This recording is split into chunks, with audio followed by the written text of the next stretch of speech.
आप देख रहे हैं श्री हरि कृपा आश्रम चैनल। संस्थापक स्वामी श्री हरि चैतन्य पुरी जी महाराज।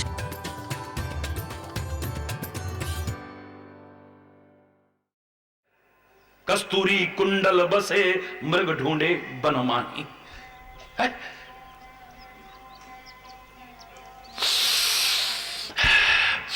बाहर ही सूंघते रहे, खुशबू अपने अंदर से आ रही है।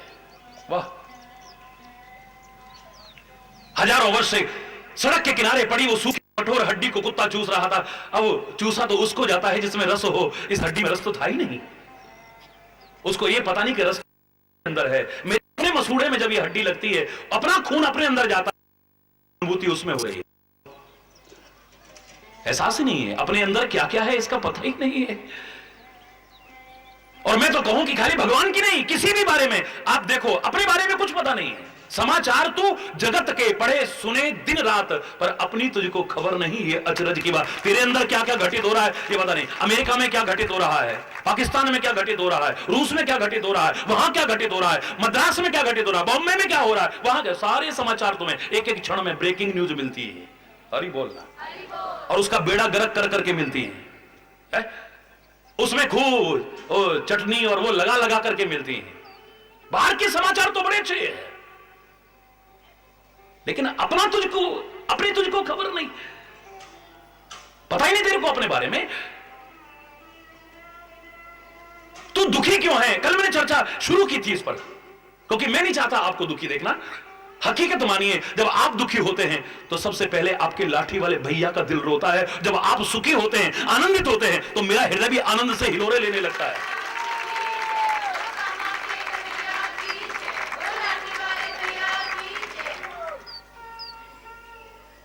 हरि बोलना। पर क्या करें, भगवान कृष्ण भी साथ है और पांडव जुआ खेलेंगे तो क्या करे भगवान का? औरत को दांव पे लगाएंगे तो क्या करेगा कृष्ण भी? दुर्योधन जैसे को किसी को गिरते देख करके द्रौपदी अगर तीखे तीरों के समान चुभने वाले वचन छोड़े, अंधे की अंधी औलाद है ना, क्या करेगा भगवान कृष्ण में वीर? हां, फिर भी अपने कर्मों का फल तो भोगना पड़ेगा, पर उसको अगर न छोड़ा तो उन दुख की जो अपने कर्मों के कारण आए हैं, उन घड़ियों को सहज में पार कर सकते हैं। इतना है, उसका साथ, उसका हाथ कभी दूर ना हो जाए। हरि बोलना।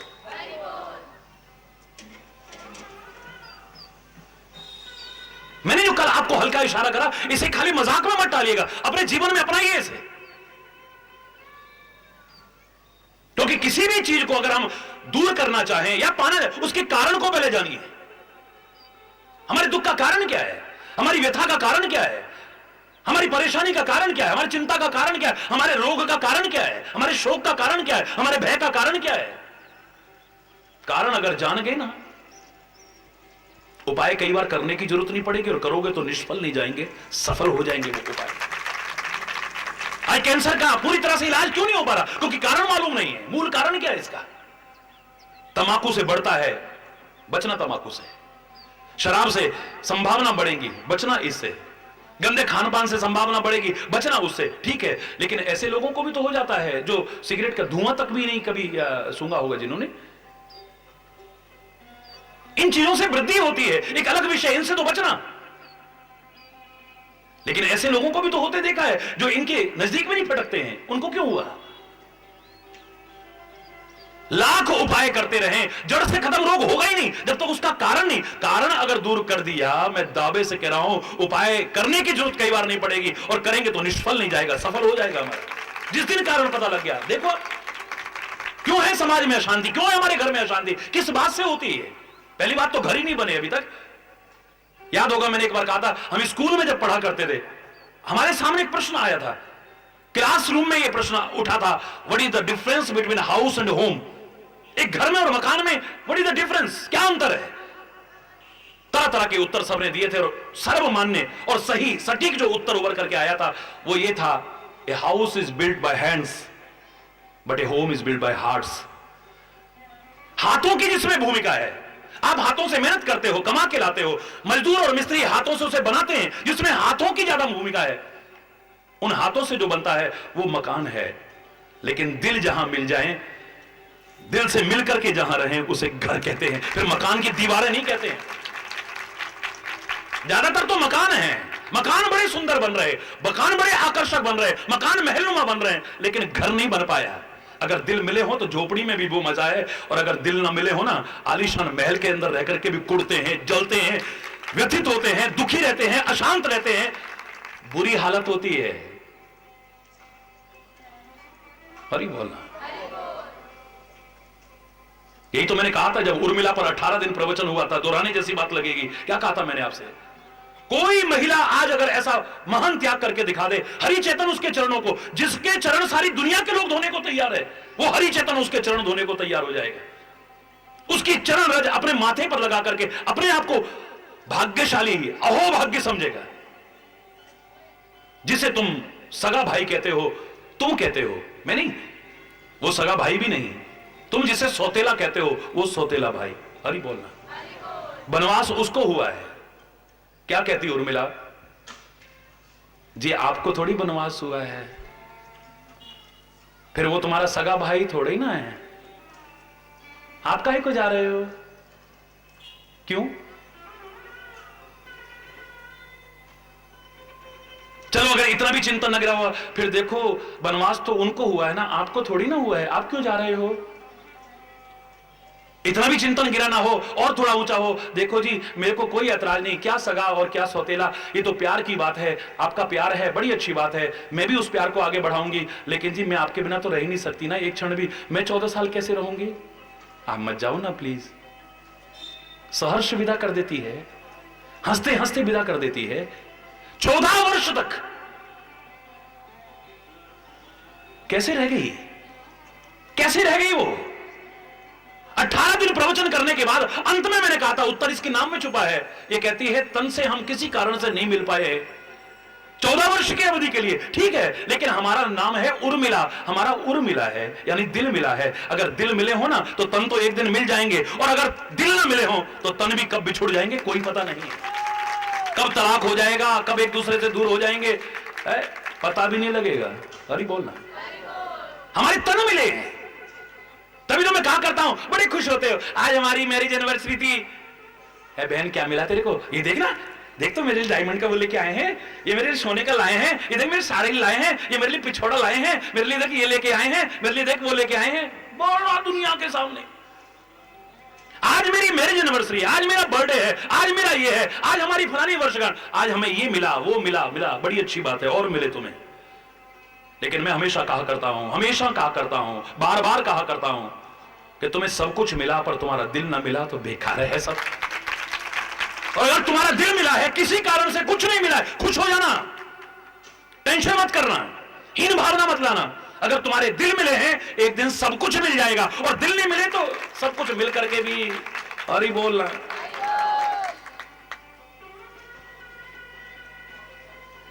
तुम ज्यादातर दुखी क्यों हो? क्यों हो दुखी? 4 कारण तो मैंने कल आपको बताए। एक तो हमारा स्वभाव बन चुका है, हरि बोलना। अपना स्वभाव बन चुका है दुखी होने का। मियां रोते क्यों? बोले सूरत ही ऐसी है, हरि बोलना।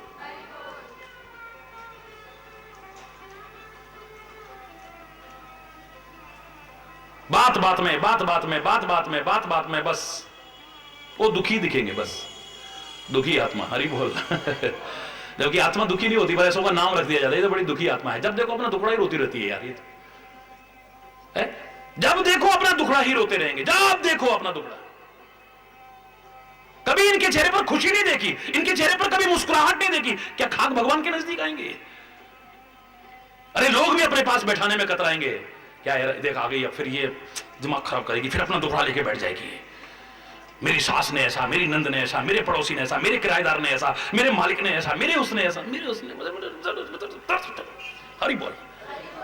धीरे धीरे कतराने लगेंगे। आप रोज रोज अपना दुखड़ा रोगे तो आपके पास बैठने में, आपके पास फटकने में भी संकोच करने लगेंगे। सोचना कहीं तुम्हारा स्वभाव तो नहीं बन चुका है। घर में कितनी खुशी की खबर आ रही है पर तुम्हारा चेहरा लटका पड़ा है। कोई अपनी प्रसन्नता की बात बता रहा है पर तुम्हारे चेहरे पे वही फिर हरि बोलना है। या तो तुम्हारा स्वभाव ऐसा बन चुका है, या अपने स्वभाव के कारण भी दुखी होते हो, ऐसा गलत बोल देते हो, स्वभाव हो चुका है। गुस्सा कर बैठते हो, स्वभाव बन चुका है। घृणा कर बैठते हो, विरोध कर बैठते हो, द्वेष कर बैठते हो, वैमनस्यता कर बैठते हो, जले कटे वचन सुना, ये तुम्हारे स्वभाव में आ चुका है। उस स्वभाव की वजह से दुखी होते हो तुम। फिर उसकी वजह से घर में अशांति होती है, कला कलेश होता है, झगड़ा होता है, तोड़फोड़ होती है, मारपीट होती है, टन टन टन टन, नहीं बोलना। फिर जो ना हो जाए, फिर या तो स्वभाव है दुखी होने का। क्यों? बहुत से लोगों का स्वभाव माने अपना भाव, क्योंकि स्वभाव की विशेषता ये होती है, लाख कोई कोशिश करे उसे बदलता नहीं है। स्वभाव माने सो माने अपना भाव, जो किसी के भाव से परिवर्तित ना हो। अब तुम्हें कितनी खुशी की खबर मिले फिर भी रोते रहेंगे, कितने सुख की खबर मिले फिर भी रोते रहेंगे। और एक का अगर मुस्कुराने का स्वभाव बन चुका है, और राजा जनक से कहा तुम्हारी नगरी में आग लग चुकी है, हरि वो फिर भी मुस्कुरा रहा है, हरि बोल रहा, तुम्हारा ये नुकसान हो गया है, अरे भले खुशी हो गई तो ठीक है, गम हो गया तो ठीक, हरि बोल रहा है। एक इतने से दुख को इतना बड़ा करके बखान करता है और इतना दुखी हो जाता है। एक इतने बड़े दुख से भी दुखी नहीं होता, अरे यार हमारी किस्मत ले यार, हो गए हमसे कोई कर्म हुए होंगे, उसका फल मिल रहा है, निकल जाएंगे, वो दिन नहीं रहे तो ये रहेंगे क्या। एक इतने से दुख को इतना, एक इतने बड़े दुख को इतना करके मानता है। स्वभाव हो चुका है, हरि बोलना। मैं उसे स्वभाव नहीं मानता हूं जो किसी विपरीत परिस्थिति में फिर बदल जाए, सामने वाले व्यक्ति के व्यवहार से बदल जाए, सामने की घटना जिसे बदल दे, उसका स्वभाव है। जैसे बिच्छू का स्वभाव है डंक मारना, कोई प्यार करे तो डंक मारेगा, धोखे में पैर रख दिया तो डंक मारेगा, गुस्से में आके पकड़े तो डंक मारेगा, अच्छी भावना से करे तो डंक मारेगा, बुरी भावना लेके करे तो डंक मारेगा, उसका काम यही है। अग्नि का स्वभाव है जलाना, आप उससे प्यार करो तब जलाएगी, क्रोध में आकर के हाथ डालो तुमसे डरेगी नहीं। कभी धोखे से सोते सोते सर्दियों में पास में अंगीठी या कुछ रखा है, आपका हाथ चला गया, वो नहीं क्या है बेचारे ने कोई जानबूझ के थोड़ी डाला है, रे इसको तो छोड़ ही देते हैं, फिर छोड़ेगी? किसी तरह से भी अग्नि का स्पर्श आपको जलाएगा, उसका स्वभाव है। तुम्हारा भाव उसके भाव को बदलने वाला नहीं है, उसका स्वभाव है, अपना भाव है उसका। हमारे अधिकांश लोगों के भाव नहीं है, स्वभाव नहीं है। क्यों?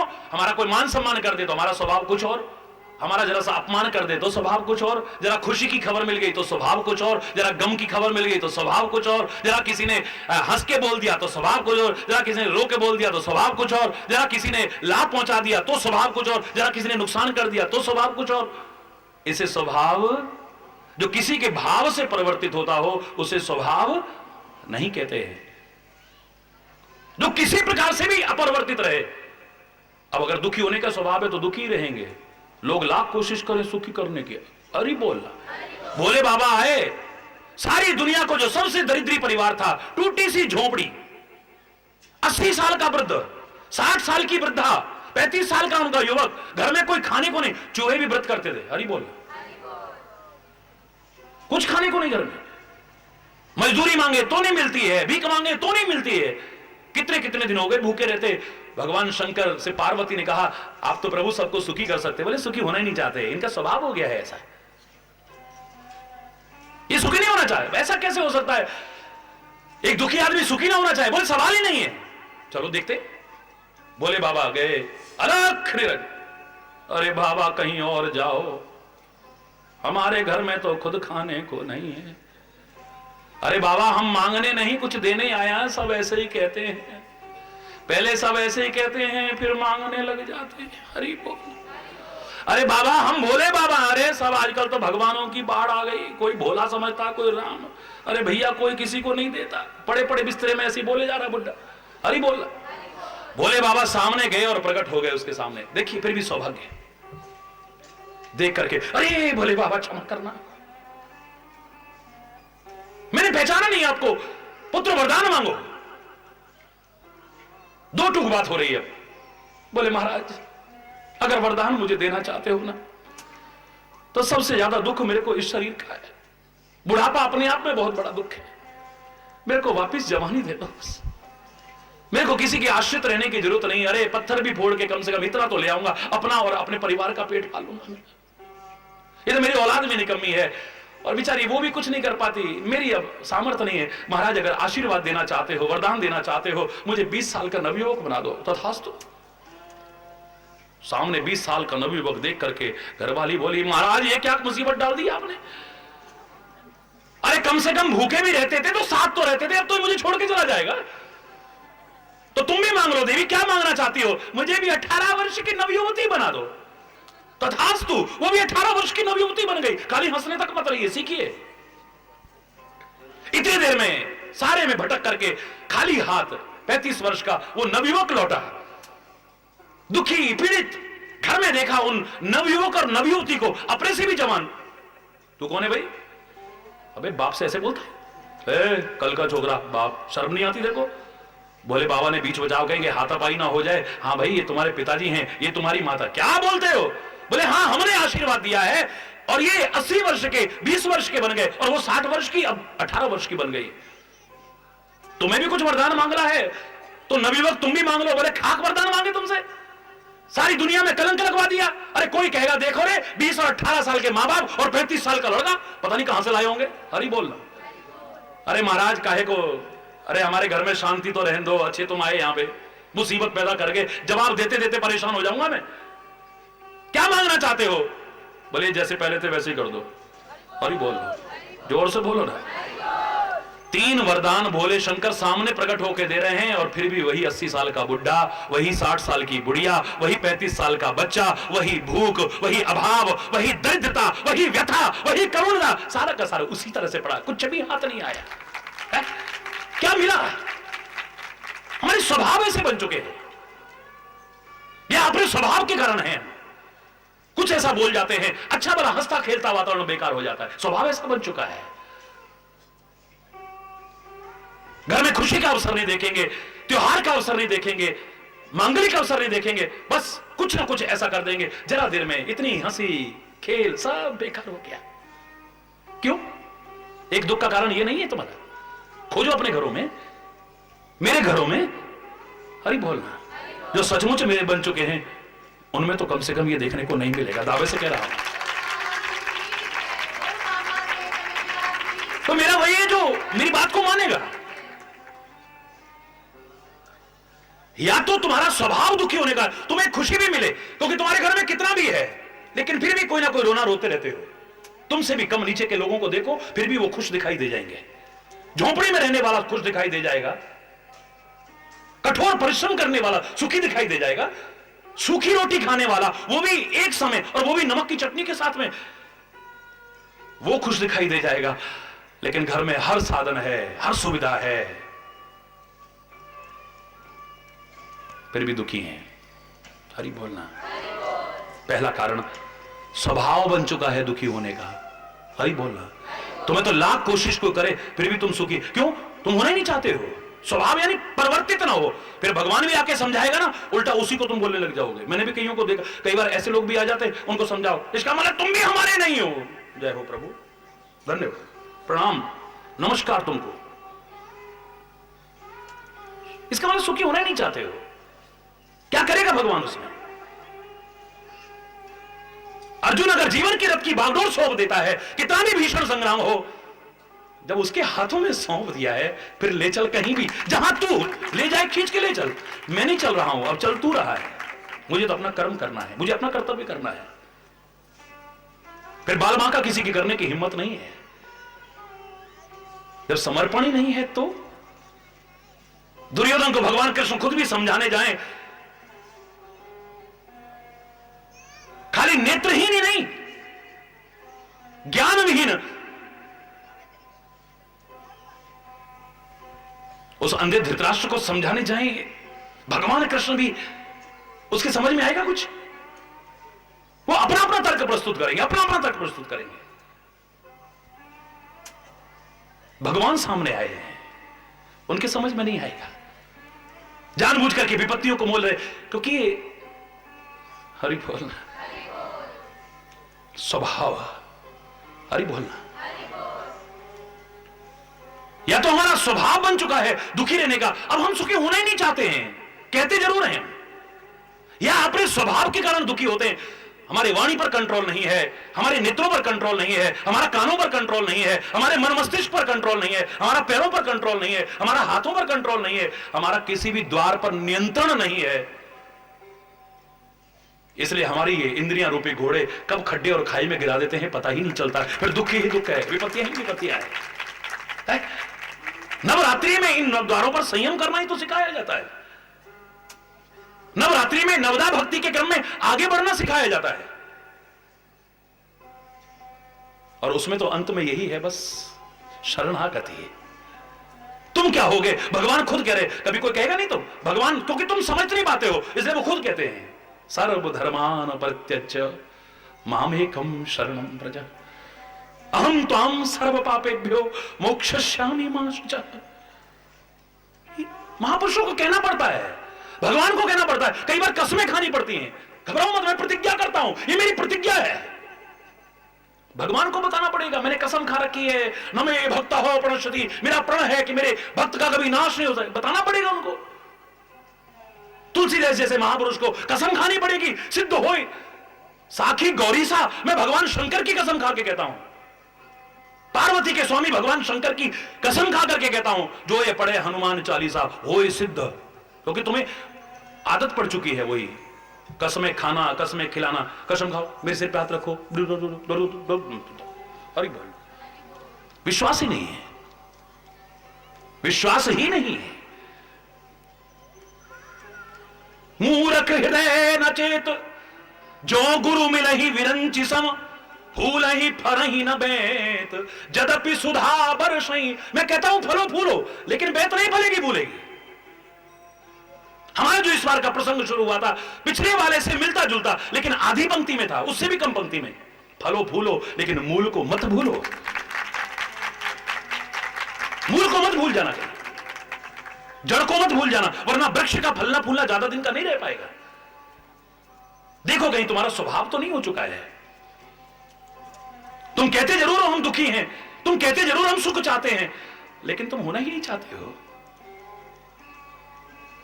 मैं चाहता हूं बद्रीनाथ जाऊं, मैं चलने की कोशिश भी कर रहा हूं, चल रहा हूं, लेकिन गलत दिशा में चल रहा हूं। इधर निकल गया मैं तो काशीपुर आएगा, गढ़ी नेगी आएगा, ठाकुर द्वारा आएगा, मुरादाबाद आएगा, हापुड़ आएगा, गाजियाबाद आएगा, दिल्ली आएगा, पर बद्रीनाथ आने वाला नहीं है। क्योंकि हम इतने अहंकार में अकड़े हुए हैं, किसी से मार्ग में नहीं पूछना चाहते ना, अभिमानवश किसी से पूछना भी नहीं चाहते। नहीं तो शायद कोई समझदार मिल जाता, भैया हम बद्रीनाथ, तो वो समझाता भैया देखो गलत आ गए हो, आप वापस लौटो, जहां हो यहीं से वापस हो जाओ बस। जितना तुम और चलोगे ना उतना अपनी मंजिल से और दूर होते चले जाओगे, चाहे वो तुम्हारा मंजिल सुख हो, आनंद हो, परमात्मा हो, उसकी कृपा हो, या जो भी कोई हो, दूर होते चले जाओगे अगर गलत दिशा में प्रयास है। हरि बोल। या तो हमारा स्वभाव बन चुका है, या अपने स्वभाव के कारण, बुरे स्वभाव के कारण। स्वभाव तो खाली बिच्छू का नहीं है, स्वभाव खाली सर्प का नहीं है, स्वभाव खाली अग्नि का नहीं है, स्वभाव खाली पुष्प का नहीं है, इन सबके स्वभाव हैं, इनको स्वभाव कह सकते हैं। लेकिन स्वभाव मेरे राम का भी तो है ना। क्या स्वभाव है? जासु स्वभाव अरिहि अनुकूला सो किमि चरहि मातु प्रतिकूल। लोग गवाही देंगे उसका स्वभाव ऐसा हो ही नहीं सकता है, उसका स्वभाव ऐसा हो ही नहीं सकता है। मेरा राम ऐसा नहीं है, शत्रु के भी जो भला चाहे, ऐसा मेरा राम अपनी मां के विरुद्ध कुछ कह दे, कोई सवाल नहीं, तुम लाख कहते रहो, उसकी गारंटी दुनिया देने शुरू कर देगी। क्या स्वभाव है? लक्ष्मण कह सकता है क्रोध करिए स्वामी, धनुष्वाण उठाइए, यह समुद्र हाथ जोड़ने से हाथ नहीं देगा। धैर्य है बालक, धैर्य, ऐसे ही करो, धरो मन धीरा, धैर्य को नहीं खोते हैं। ऐसे समय धैर्य की बहुत आवश्यकता है, शांति करो, आवश्यकता पड़ी तो मैं ऐसा ही करूंगा, चिंता क्यों करते हो? ये है स्वभाव। और आवश्यकता भी पड़ी है तो तीर निकाला भी है तो चला नहीं दिया है। अब तो हमारे हाथ में आ गया तो ये तो वापिस जा ही नहीं सकता है। वो नहीं कह रहे हैं, समुद्र कह रहा है प्रभु आपका तो तीर वापिस जाता ही नहीं है, इसका क्या करोगे? क्योंकि मुझे तो आपने क्षमा कर दिया है, तुम ही बताओ मैं इसका क्या करूं? वाह क्या स्वभाव है? यही सर मम उत्तर तटवासी अथो नाथ। हे स्वामी उत्तर तट पर जो मेरे राक्षस रहते हैं उनका वध करो। मैं तो आपकी आज्ञा के अनुकूल चल रहा हूं, जैसी आपने आज्ञा दे रखी वैसा चल रहा हूं। अगर मुझसे कहीं अपराध है मुझे दंड दे दीजिए आप। क्या स्वभाव है, जिस स्वभाव के लिए शत्रु रावण भी अपनी कुलवधू से, जवान कुलवधू से कहता है, मेघनाथ की पत्नी से कहता है, जाओ मेरे पति का सिर राम के पास में है। क्योंकि राम ने यह कहा था कि इसकी पत्नी बहुत पतिव्रता है, उसके प्रभाव से ये इतना शक्तिशाली है। उसका सम्मान करते हुए, ये महायोद्धा है, इसका युद्ध भूमि में निरादर नहीं होना चाहिए, इसका सिर ऐसे तैसे जमीन पर नहीं गिरना चाहिए, राम कह रहे हैं। वाह क्या स्वभाव है।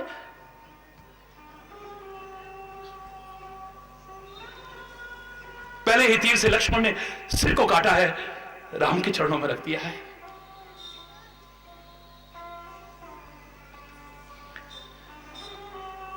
मेघनाथ की पत्नी कहती है, हे पिताश्री, हे ससुर जी, मुझे अपने पति का सिर चाहिए, लेकिन मैं क्या करूं, वो आपके शत्रु के पास में है, अर्धरात्रि में मैं कैसे जा सकती हूं। रावण कहता है, एक बार मेरे पास आने में अर्धरात्रि में संकोच हो सकता है, लेकिन राम के पास सच में नहीं हो सकता है। जाओ तुम निश्चिंत होकर के जाओ, जिसका शत्रु भी प्रशंसा करे, है? जिसके लिए खरदूषण कहने को बाध्य हो जाएं। क्या करें, यद्यपि भगनी कीन कुरूपा पर वध लायक नहीं पुरुष अरूपा। यद्यपि इन्होंने शूर्पणखा को कुरूप किया है, ना कान काटे हमारी बहन के, लेकिन क्या करें, इनको मारने को मन नहीं कर रहा है, क्या करें। बाघों सन्मुख गए ना, बाघ भी उनके सामने आकर के उनको नहीं खाता है, एक उनके स्वभाव के कारण। तजहि विषम विष सांपिन बीछी, सांपनी और बिच्छू भी उनके चरण तले अगर आ जाते हैं किसी कारण असावधानी पूर्वक, तो वो भी नहीं काटते हैं। कमाल है, जिसने सपने में भी किसी शत्रु का भी हित न चाहा, अहित न चाहा, ये भी तो स्वभाव है ना। जाना राम स्वभाव, जब राम का स्वभाव जान जाओ, मैं दावे से कह रहा हूं, ताई भजन तज भाव न आना, जिसने राम का स्वभाव जान लिया उसको उसके बिना फिर कुछ अच्छा भी नहीं लगता है। ये भी तो स्वभाव है, संत का भी तो स्वभाव है, सदगुरु का भी तो स्वभाव है। ये जो स्वभाव तुमने बना रखे हैं, जिसके कारण तुम दुखी हो, ये स्वभाव जो बना रखे, जिनके कारण कई तरह की कला कलेश अशांति विरोध घर में मन मुटाव ये सारे पैदा कर लेते हो। बनाओ स्वभाव, मैं खुद कह रहा हूं स्वभाव बनाओ, लेकिन ऐसा नहीं, ऐसा बनाओ, फिर देखो, फिर व्यथा नहीं होगी। अरे बोलना, दुख के कारण पहला ये है हमारा। दूसरा मैंने आपसे कहा प्रभाव, आप कहोगे ये शनि का प्रभाव चल रहा है, मंगल का प्रभाव चल रहा है, फलाने का प्रभाव चल रहा है, नहीं। हरि बोलना, हरि बोल। अगर भगवान की कृपा है तो कोई दुष्प्रभाव नहीं डालता, मैं तो बार बार कहता हूं, उसका अनुग्रह है, सदगुरु का अनुग्रह है, कृपा है, तो किसी भी चीज का दुष्प्रभाव आपके ऊपर नहीं पड़ सकता है? लेकिन तुम प्रभाव में आ जाते हो, किसी के भी प्रभाव में आ जाते हो। कुमार्ग पर चलाने वाली सहेलियां उनके प्रभाव में आ जाते हो, कुमार्ग पर चलाने वाले जो मित्र हैं उनके प्रभाव में आ जाते हो, गलत दिशा दिखाने वालों के प्रभाव में आ जाते हो, आपको नुकसान पहुंचाने वालों के प्रभाव में आ जाते हो, आपको धोखा देने वालों के प्रभाव में आ जाते हो। क्यों? आपको ठगने वालों के प्रभाव में आ जाते हो। जो महान प्रभावशाली लोग हैं ना, उनके प्रभाव में आओ ना, जीवन संवर जाएगा। उसका भी विकल्प ढूंढो, प्रभाव में आओ, क्या दिक्कत है। रास्ते में जो ठगते हैं तुमको, तुमसे बातें करते हैं, तुमको प्यार से चाय पिलाते हैं, बिस्कुट खिलाते, तुम बेहोश हो जाते हो, तुम अपना समझ करके सारा राज खोलना शुरू कर देते हो उनके आगे। तुम प्रभाव में आ गए ना उनके, है? वो संस्था कहीं एफिलिएटेड नहीं है, किसी भी विश्वविद्यालय से संबंध नहीं है, इतना बढ़िया सारा वो छाप रखा है ना उसने अपना, है? उसको देख करके प्रभाव में आ गए। ओए बहुत बड़ी दिल्ली में वो वहां पे है, मैं तो वहां से कर रही हूं एमसी, हरि बोल, बहुत बड़ा है, बहुत बड़ा। जब खोदा पहाड़ तो निकली चुईया, वो भी मरी हुई। हरि बोलना, जोर से बोलो ना। प्रभाव में आ गए, एकदम से आ गए प्रभाव में। किसी ने कहा तुम्हारा धन दुगना कर देंगे, निकालो घर का सारा धन। रोज अखबारों में पढ़ते थे, टीवी में, धन दुगना करना का लालच दे करके लोग लूट करके ले गए, लेकिन तुम भी फिर आगे ला, क्योंकि उनके प्रभाव में आ गए हो तुम। ढोंगी पाखंडियों के प्रभाव में आ गए हो तुम, गुमराह करने वालों के प्रभाव में आ गए हो तुम। ये किसी का जो प्रभाव, अरे तुम खुद अपने जीवन को प्रभावशाली बनाओ ना, या परम प्रभावशाली जो है उनकी शरण में जाओ ना। किसी का दुष्प्रभाव तुम पर नहीं पड़ेगा। फिर या तो प्रभाव में आ जाते हो एकदम से, क्योंकि अपना बुद्धि का उपयोग कम करते हो। अरे बोलना, हमारी ज्यादातर स्थिति जो मैंने याद करो बताया था, फैज साहब बड़े मशहूर शायर हुए हैं, नाम सुना होगा मैंने, फैज अहमद फैज, उत्तर प्रदेश की बहुत एक नामचीन हस्ती हुए हैं। अरे बोलना, और उस समय तत्कालीन मुख्यमंत्री से बहुत याराना था उनका। तो उनका एक मित्र कहने लगा, मुझे एक पिस्तौल का यार लाइसेंस चाहिए, और मैंने सुना है मुख्यमंत्री से आपकी बड़ी दोस्ती है। उस समय, उस जमाने में मुख्यमंत्री ही लाइसेंस देते थे। चलो ठीक है भाई, अरे यार इसमें क्या है, मैं दिलवा दूंगा, नो प्रॉब्लम। पैसा उसको लेकर के और चल दिए, पहुंचे मुख्यमंत्री। और वास्तव में खाली लंबी लंबी फेंक नहीं रखी थी, मुख्यमंत्री जी जरूरी मीटिंग भी छोड़ के, पता लगा कि फैज साहब आए, तुरंत बाहर आ गए। बाहर ही लॉन में कुर्सियां लगवा दी गई, बैठ गए और शेरो शायरी चल रही है। अरे बोल, बातचीत चल रही है, मशवरा चल रहा है। देख के हैरान है यार, वास्तव में खाली लंबी फेंक नहीं रहते, मुख्यमंत्री तो बहुत मानता है इनको। अब बहुत देर जब हो गई, चाय वाय भी पिलाई, सब कुछ हो गया, शेरो शायरी भी हो गया, अब वो इशारा कर, इधर देखो। अब वो सिक्योरिटी वाले परेशान, बोले यूं क्यों कर रहा है? अरे बोले यूं क्यों कर रहा है? सिक्योरिटी वाले अलर्ट हुए। आखिर में मुख्यमंत्री ने की भी निगाह गई, उन्होंने कहा ये क्या, आप तो कहते थे मेरा मित्र है और बड़ा सज्जन आदमी है। बोले हाँ महाराज, बड़ा सज्जन आदमी है, हाँ मुख्यमंत्री जी बहुत सज्जन आदमी है, पर ये यूं क्यों कर रहा है, यूं क्यों कर रहा है? यूं क्यों कर रहा भाई तू? क्या बात है फैज साहब, भूल गए आप मेरे को पिस्तौल? अरे अच्छा, इसको पिस्तौल का लाइसेंस चाहिए। मुख्यमंत्री जी कहने लगे, आप तो कहते हो बड़ा सज्जन आदमी है, इसको पिस्तौल काहे के लिए चाहिए भाई? काहे के लिए चाहिए? हाँ यार तू तो बड़ा सज्जन आदमी है, तेरे को पिस्तौल काहे को चाहिए? वो बोले अच्छा मेरे को लेके आया है, तो उल्टा मेरे खिलाफ ही बोलने लग गए। ध्यान से सुनना, उनका तो सीधापन है, लेकिन हमारा मूर्खतापन है। तेरे को पिस्तौल काहे के लिए चाहिए? वो बोला साहब मेरी फैक्ट्री ऐसे इलाके में है फलाने में, वहां से अब रात बिरात मेरे को आना होता है, बड़ी दिक्कत होती है, मैं कोई लूटने पाटने के लिए थोड़ी और मारने के लिए थोड़ी, आत्मरक्षा के लिए जा। हाँ जी बिल्कुल ठीक है, इसकी फैक्ट्री वैसे इलाके में है और इसको जो है, उसने कहा तो हाँ जी, उसने कहा तो हाँ जी। उसने कहा भाई अगर फलाने इलाके में है और ऐसे इलाके में है, तो फिर आप समय पर रात बिरात लेट क्यों आते हो? समय पर क्यों नहीं आते हो? आप तो मालिक हो, है? समय पर आया, हाँ यार तू टाइम से क्यों नहीं आता है, रात बिरात क्यों आता है तू वहां से?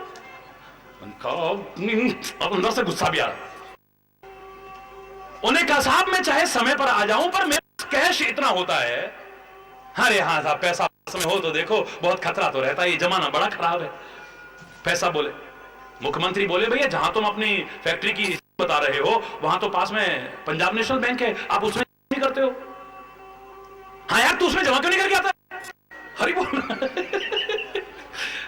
देखो प्रभाव में आए। उसने कहा तो आप देखिए, आप अच्छी वक्ता की विशेषता क्या होती है, आप स्कूल में देखेंगे, विभिन्न संस्थाओं में देखेंगे, वाद विवाद प्रतियोगिता जब होती है तो पक्ष में भी बोलते हैं विपक्ष में भी, और दोनों को इनाम मिलता है। पक्ष वाले को भी फर्स्ट प्राइज मिलता है, विपक्ष वाले को भी फर्स्ट प्राइज मिलता है।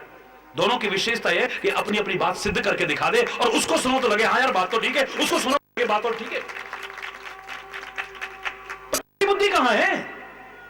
उसको सुन करके लग रहा है ठीक है, उसको सुन करके लग रहा है ठीक है, पर तुम्हारी बुद्धि कहां है? आखिर में मित्र बोला फैज साहब धन्यवाद यार, होगा लाइसेंस मिल जाएगा, पर तुम चुप रहो। अरे बोला वो ये कहते हैं तो वो कहते हैं तो, उनका तो बहुत सीधापन था। खैर बात आई तो मैं कह रहा हूं, हम प्रभाव में आ जाते हैं एकदम से, बस वो प्रभाव भी हमें दुखी कर रहा है। जो मैंने उसने कहा ना, अरे हमारी फाइनेंस कंपनी में जमा करा दो, तुम्हें 25% ब्याज मिलेगा, बैंक में क्या मिलता है 8%। बातें लगी, अच्छा भला बैंक में जमा था, निकाला और फाइनेंस डूब गई। अरे बोलना, अब उसको तो दोष दे रहे हैं, अपने लालच को दोष नहीं दे रहे। खुद जो अपनी कमी है एकदम से किसी के प्रभाव में आ जाते हैं, उसको दोष नहीं देंगे कभी। अरे तुमने बस 2 ग्राहक बनाने, तो बनाए, वो आगे 2 बनाएंगे, वो आगे 2 और बनाएंगे, वो आगे 2, तुम अपने घर बैठे नो प्रॉब्लम, तुम्हारे बस इतने से खर्चे होंगे एक बार उसके बाद तो बस हर महीने चेक घर बैठे बैठे आते रहेंगे तुम्हारे पास। हरी बोल। 4 महीने बाद फिर रोते आए, महाराज जी आप ठीक ही कह रहे थे। हरी बोलना, जोर से बोलो और जोर से बोलो ना, अरे जरा और जोर से बोलो। हम प्रभाव में आ जाए, एकदम से प्रभाव में आ जाते। ये हमारे बौद्धिक स्तर के निम्नता का परिचय है, ये याद रखना। जरा किसी ने कहा क्या भगवान होते? हाँ यार बात तो ठीक है यार, पत्रों में को हरिचेतन जैसा आया, भगवान कहां होते हैं? बोले सब जगह। तो सब जगह है तो फिर पत्रों में क्यों नहीं? ये क्वेश्चन कहां से उठा? अगर परमात्मा सर्वव्यापक है तो यह प्रश्न उठाना कि वहां हो सकता है और वहां नहीं हो सकता, ये तो उसकी सर्वव्यापकता पर प्रश्न चिन्ह लगाने की बात। तुम्हारे अनुसार भी पत्थर में भी भगवान होना चाहिए अगर सब जगह है तो? सर्वत्र है, कण कण में है, जर्रे जर्रे में, तो वहां क्यों नहीं होता? बचपन से सीखे मरते टाइम भी राम नाम सत्य है, राम हमारी रोम रोम में। किसी ने कहा राम तो होता ही नहीं है, राम की कथा तो बेकार की चीज है, ये तो खाली कोरी कल्पना है, इसे इमेजिनेशन। हरी बोलना। हाँ यार बात तो ठीक है। देखा किसी ने? तूने अपने परदादा को देखा क्या? अरे तेरा परदादा था ही नहीं, तेरा दादा सीधे आसमान से टपका था, फिर तेरा बाप पैदा हुआ, तू पैदा हो गया। हरी बोलना। अब इससे ज्यादा मैं क्या कहूंगा? विचार करके देख। हरी बोल। अपने पूर्वजों पर इस तरह से चर्चा करना, लोगों की भावनाओं को ठेस पहुंचाना, मेरे शायद इससे जघन्य अपराध वर्तमान समय में कोई और नहीं हो सकता है। मैं ना किसी दल में हूं ना किसी दलदल में, यह कोई राजनीतिक मंच नहीं है, लेकिन जो हमारी आस्थाओं पर आघात, करोड़ों करोड़ों लोगों की आस्थाओं पर आघात है। हालांकि मेरे से जब भी किसी ने कहा आप इसके बारे में क्या कहते हैं महाराज जी, क्या कहूं? 100 उल्लू मिलकर के कहें सूर्य होता ही नहीं है, तो मैं भी फिर उल्लू हूं जो बहस करूं बेकार में। हरी बोलना। अरे भाई तू अपनी जगह ठीक है, तेरे को दिख नहीं सकता है, तू सूर्य, तू ठीक कह रहा है, तेरे विचार से सूर्य नहीं है ना, बिल्कुल ठीक कहा तू सही कह रहा है, सूर्य नहीं होता है, तू सही कह रहा है, सूर्य का प्रकाश नहीं होता है, क्योंकि तूने कभी देखा ही नहीं। पर हमने देखा है, अनुभव किया है, आत्मसात किया है, बहस करने की आवश्यकता ही नहीं है। जो रोम रोम में रम चुका है, आज उस पर अगर प्रश्न चिन्ह उठाए जाए, भारत का क्या अस्तित्व है? मेरा देश महान, मैं शायद इन चीजों को हटा दें तो फिर काहे की मानता है? लोगों की उस शहादत को भूल जाएं, काहे की मानता है? राम कृष्ण, महात्मा बुद्ध, महावीर स्वामी, विवेकानंद, दयानंद, ऐसे महापुरुषों को बुला दे, काहे की मानता है? हमें उन पर नाज नहीं है जो विश्व सुंदरियां बनती हैं, हमें उन पर नाज नहीं जो नंगे नाच करते हैं, हमें उन पर नाज नहीं है जो अश्लीलता दिखा करके मिस यूनिवर्स बन करके ताज पहन करके आती हैं, हमें उन पर नाज नहीं है। हमें नाज है अपनी सीता पर, अपनी अनुसुईया पर, हमें नाज है अपनी, हमें नाज है कल्पना चावला पर, हमें सुनीता पर नाज है, चाहे वो किसी भी देश में रहे। मेरे देश का नाम रोशन कर रही है, अंतरिक्ष में झंडा फहरा रही है, तिरंगा झंडा। हरी बोलना। जिस देश ने अपनी संस्कृति को बुला दिया, अपनी भाषा को बुला दिया, अपनी पहचान को बुला दिया, अपने मूल्यों को बुला दिया, अपनी मर्यादाओं को बुला दिया, उस देश का फिर कम से कम मैं अपने भारतवर्ष के लिए तो कह सकता हूं, मेरा भारत महान था, भारत महान रहेगा, लेकिन इन्हीं मूल्यों के आधार पर ही रहेगा, हमें स्वीकार करना पड़ेगा।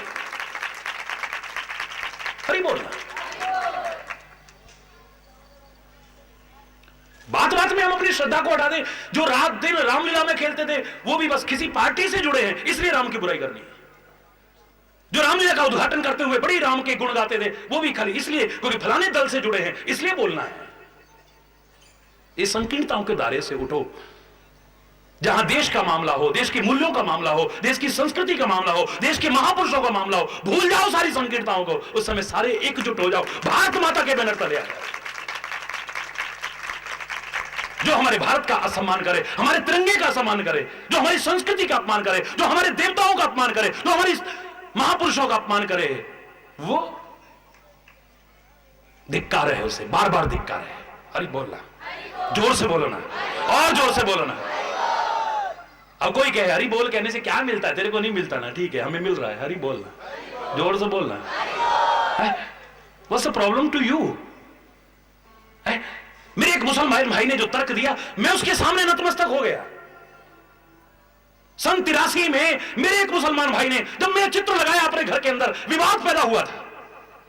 और हरिचेतन तो विवाद खत्म करने आया है, एक मधुर संवाद पैदा करने आया, उसके नाम पर विवाद मुझे अच्छा नहीं लगा।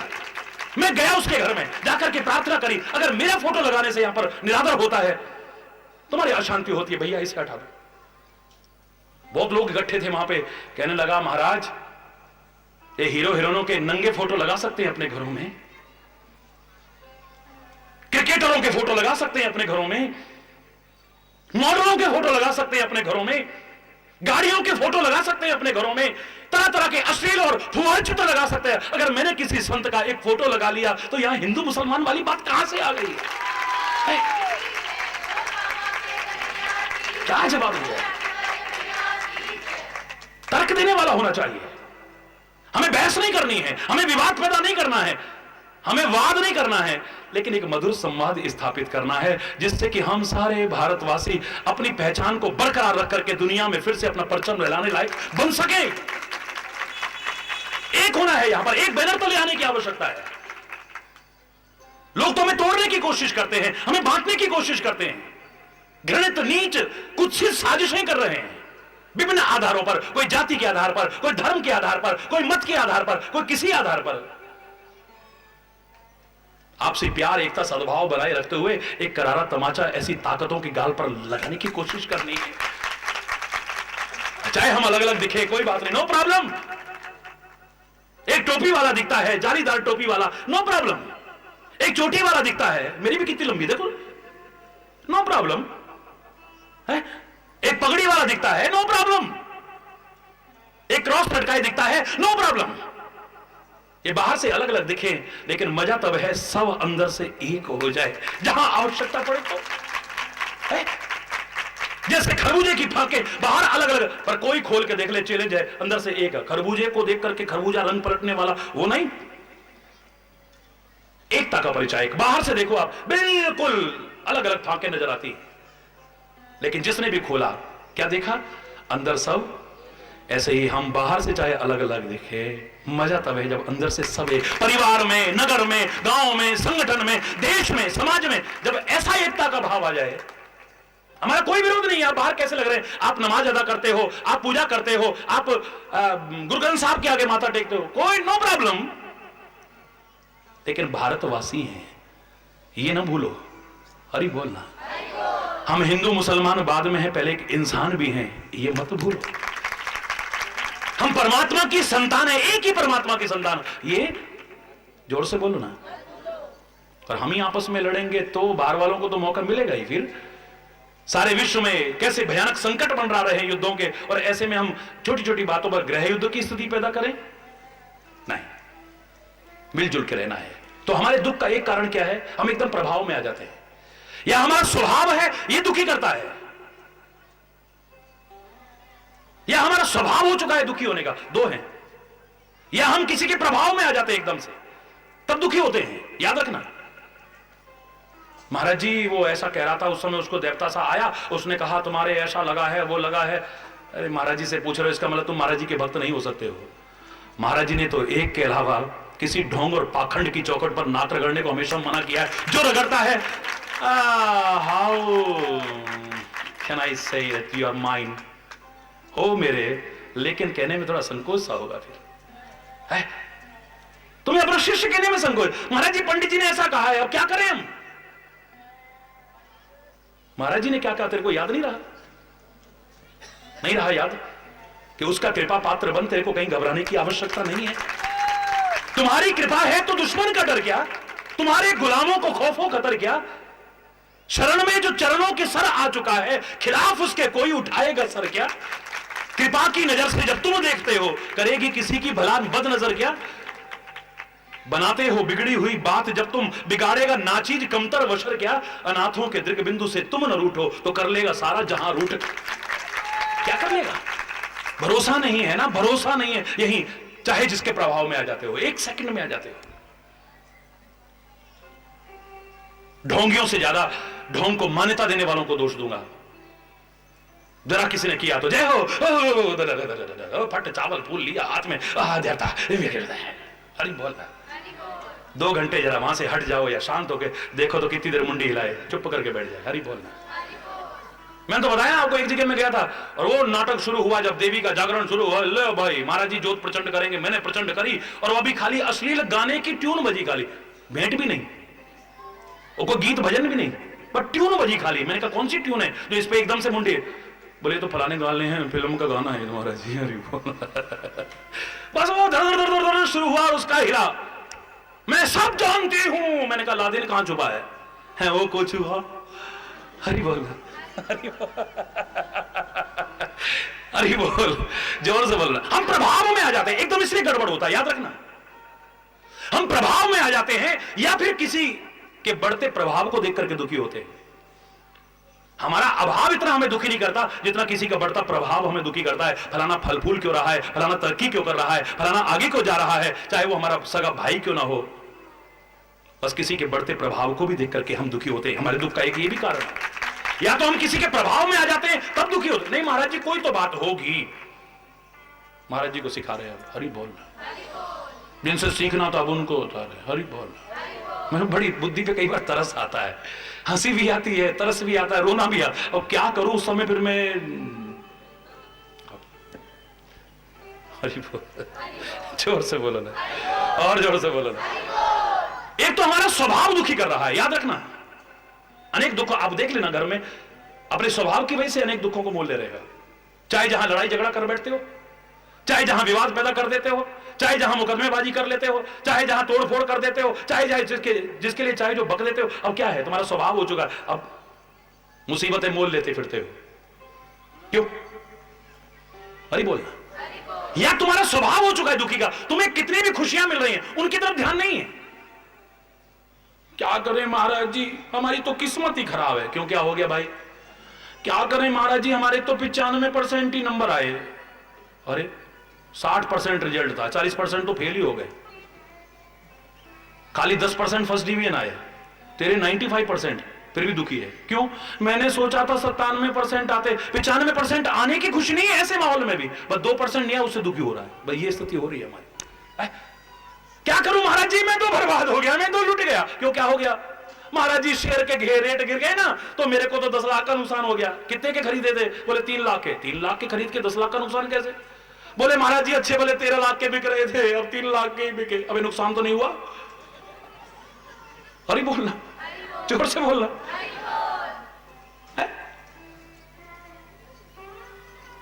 आदत पड़ चुकी है दुखी होने की।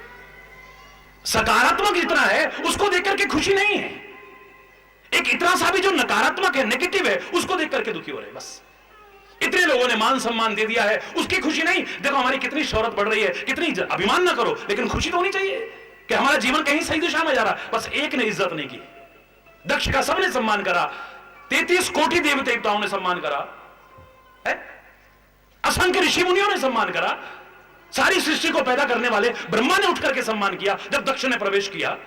एक शंकर जी ने नहीं करा, बस मुंह लटका हुआ गया मंच तक। इतने लोग जय जयकार कर रहे हैं, उससे कोई खुशी नहीं है।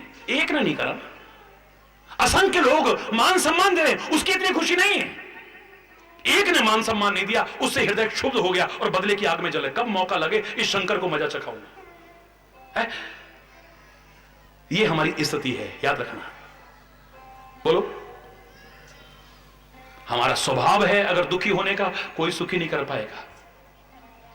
मैं चाहता हूं सुखी करना, तुम चाहते हो सुखी होना, लेकिन अगर कोई ना हो रहा हो, असंख्य लोग हो रहे हैं, अगर कोई ना हो रहा हो, सोचना कहीं हमारा स्वभाव तो नहीं है दुखी होने का, या अपने स्वभाव के कारण ही तो हम अपनों से दूर नहीं हो जाते हैं, अपने स्वभाव के कारण ही लोगों के प्यार से विमुक्त तो नहीं हो जाते हैं, अपने स्वभाव के कारण हम आपसी मधुर संबंधों को खत्म तो नहीं कर बैठते हैं, हम अपने स्वभाव के कारण अपने घर परिवार को तोड़ और बिखेर तो नहीं रहे हैं।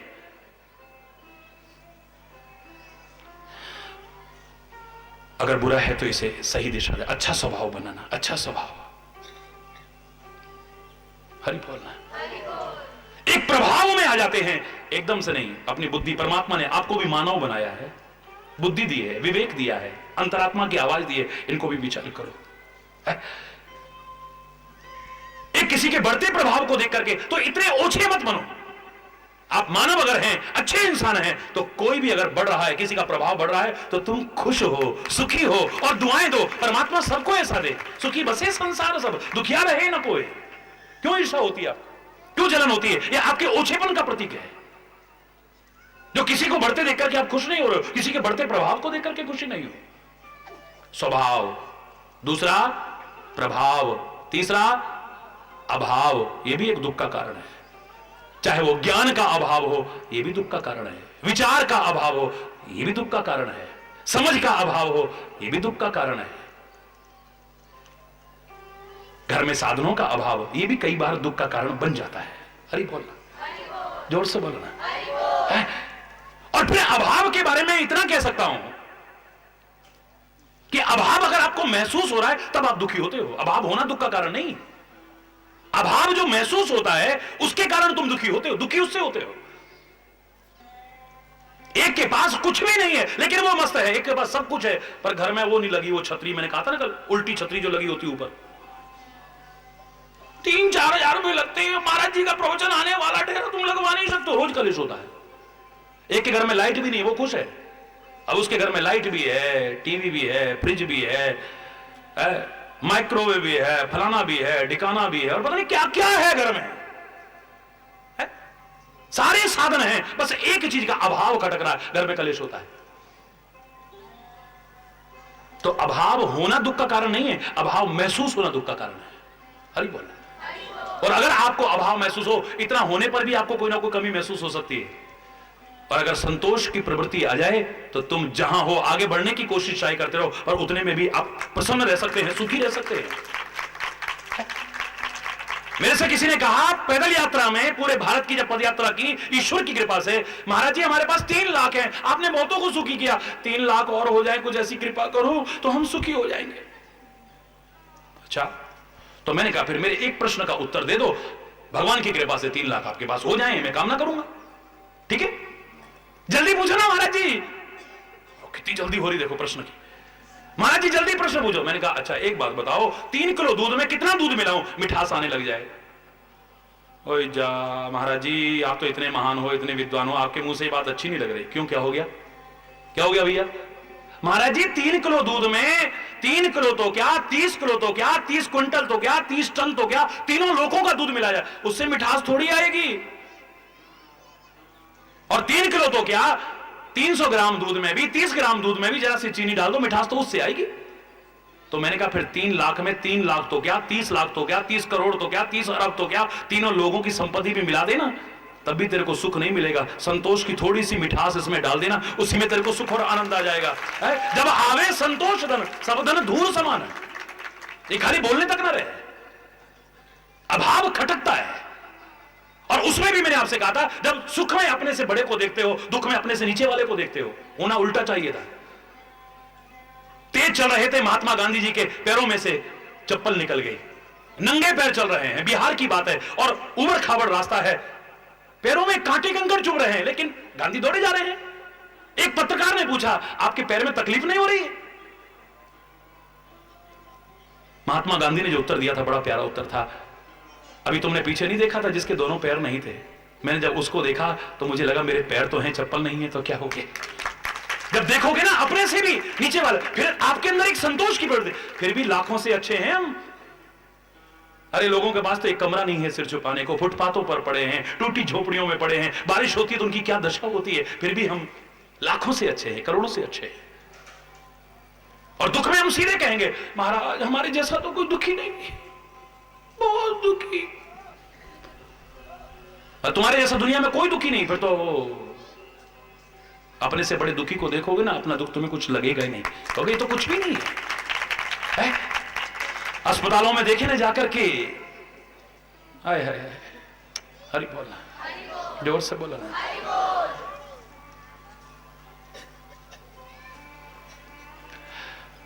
मैंने भारत को बहुत, अपने देश को, अपने इस पवित्र राष्ट्र को बहुत करीब से देखा है पैदल यात्रा में। जब लोगों के दुख देखे, अभाव देखे, चिंताएं देखी, जीवन स्तर देखा, हकीकत मानिए। आप कहते हैं महाराज जी एक सूखी रोटी खाते हैं, पकवान खाने को मन भी नहीं करता है। अपनी आंखों से जब वो दृश्य याद आता है ना, जब एक ढाबे के बाहर झूठे भोजन फेंका गया, उसी पर कुत्ता झपट रहा और एक इंसान भी झपट रहा है।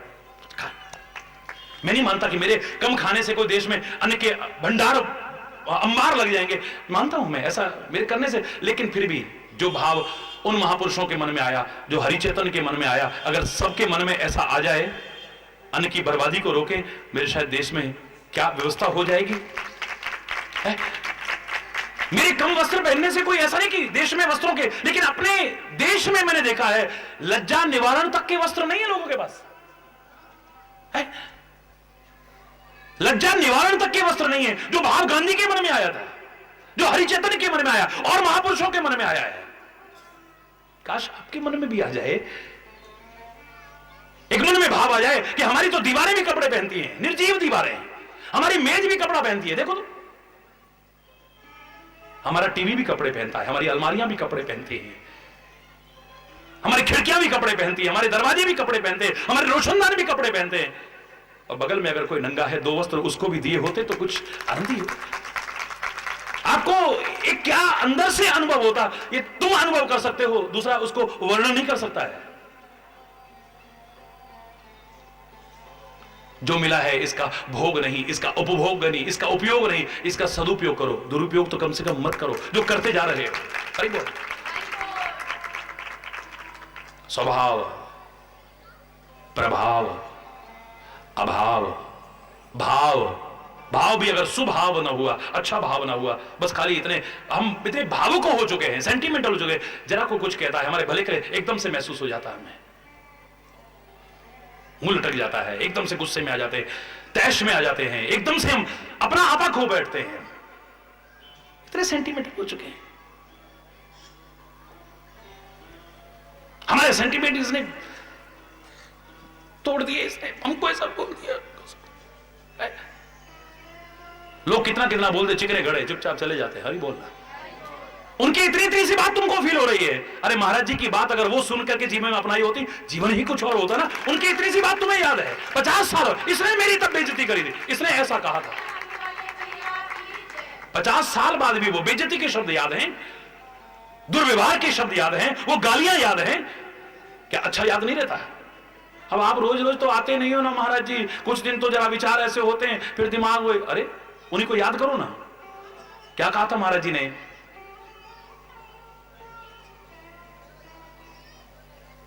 पर क्या करें, कंट्रोल नहीं होता।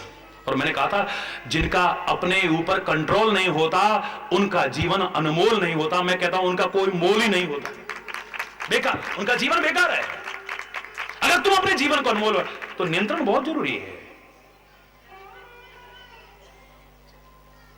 ये भाव भी कई बार दुख का कारण बन जाता है, और सबसे ज्यादा जो दुख का कारण है, जिसकी ओर मैं लाने की कोशिश कर रहा हूं, मेरे संत लाने की कोशिश कर रहे, मेरे ग्रंथ लाने की कोशिश कर रहे, मेरे महापुरुष लाने की कोशिश करते रहे, मेरे ऋषि मुनि कोशिश करते रहे, मेरे वेद पुराण कोशिश करते रहे, गुरु ग्रंथ कुरान कोशिश करते रहे, वो यही है कि सच्चा सुख, सच्चा आनंद अगर पाना चाहो, शाश्वत सुख, शाश्वत आनंद पाना चाहो, तो एकमात्र परमात्मा की शरण में मिल सकता है, कहीं और नहीं। भौतिकता की चकाचौंध में नहीं मिलेगा तुम्हें। लाख तुम किसी की शरण में जाओ, नहीं मिलेगा। क्षणिक सुख मिल जाए, लेकिन हमेशा के लिए नहीं। पवित्र गुरुद्वारे में जाओगे, वहां क्या सुनोगे? जो सुख चाहे जगत में, जो सुख चाहे जगत में, शरण राम की रे, शरण राम की। पवित्र गुरुद्वारे में जाकर के सुनोगे तो यही शब्द मिलेंगे आपको सुनने को। अगर तू सच्चा सुख और आनंद चाहता है तो बस उसकी शरण ले ले। तूने शरण ली है, लेकिन जिनकी ली है उनमें रा किसी में नहीं है, मां सब में है। तूने काम की शरण ली है, चाहे विषय काम हो, चाहे कामनाएं हो या काम धंधे हो, काम की शरण ली है तूने। तूने चाम की शरण ली है, इन चमड़ों की शरण ली है? तूने काम की शरण ली है, चाम की शरण ली है, दाम, इसको तो सब जानते होंगे, देखना जरा, दाम की शरण ली है। काश राम की शरण ले ली होती तो मजा ही कुछ और। खुद प्रभु कह रहे हैं, वचन काय मन मम गति जाही, सपने बूझिए विपत्ति की ताही। हनुमान ने जो पहले कहा था ना, सीता बहुत दुखी है, सीता बहुत दुखी है, भगवान बोले कोई सवाल ही नहीं है। सीता पर अपनी गलती से दुख आ सकता है, लेकिन सीता मेरी दुखी नहीं हो सकती है। हरि बोल। क्योंकि दुख में और दुखी में बहुत बड़ा अंतर है। वो दुखी नहीं हो सकती है। क्यों?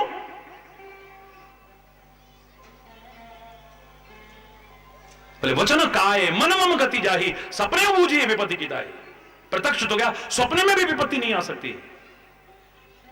हनुमान जी को तुरंत अपने शब्द बदलने पड़े। बीच की और कहीं कोई चौपाई नहीं है सुंदरकांड में। देखो, कह हनुमंत विपत्ति प्रभु सोई, कह हनुमंत